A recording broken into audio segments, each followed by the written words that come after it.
one is another example about random variable.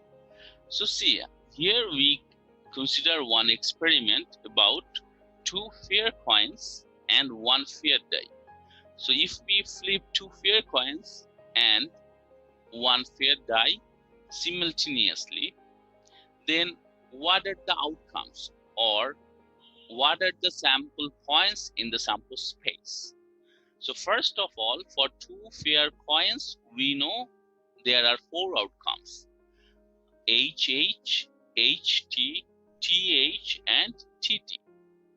And for 1 fair die, we know there are 6 outcomes: 1, 2, 3, 4, 5, and 6.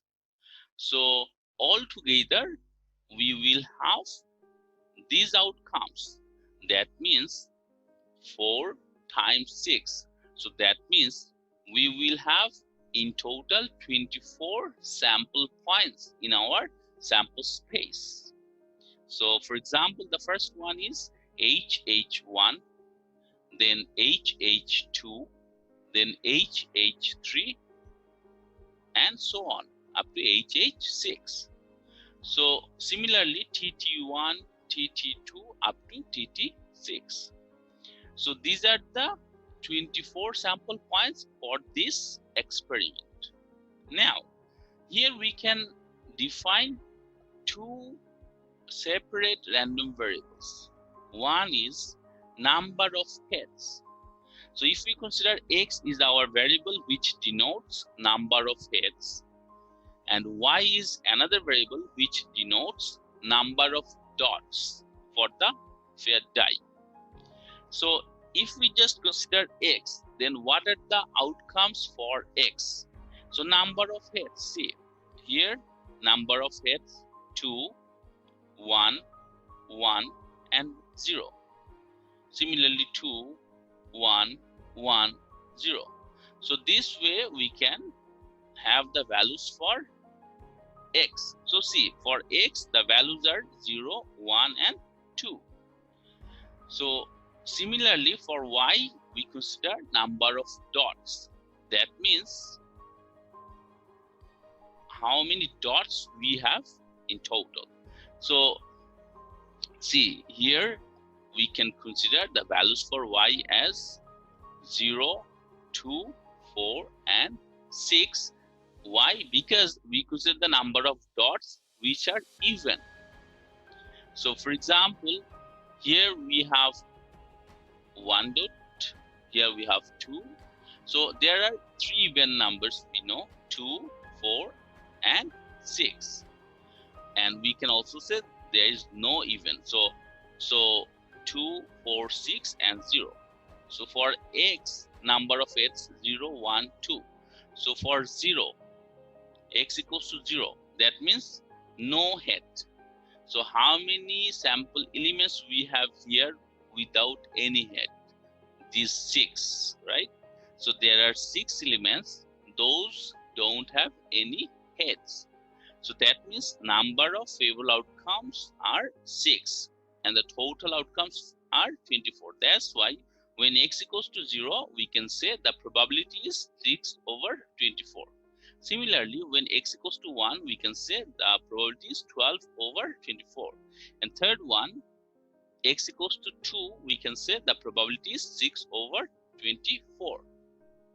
So this is one random variable. Similarly, for Y, we can define when Y equals to 0, the probability is 12 over 24.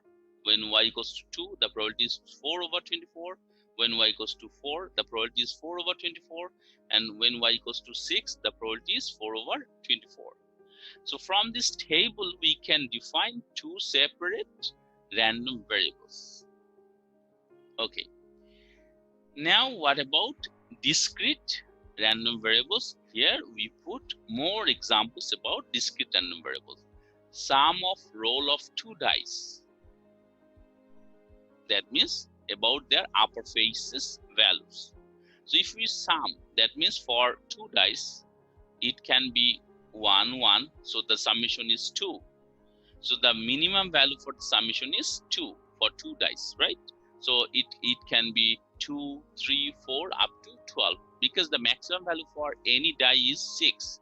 So 6 plus 6, that means 12. So this is one discrete random variable, sum of roll of 2 dice. Another one is number of desktops sold, that means 0, 1, 2 up to n. Customer count, 0, 1, 2 up to n. So these are the more examples about discrete random variable.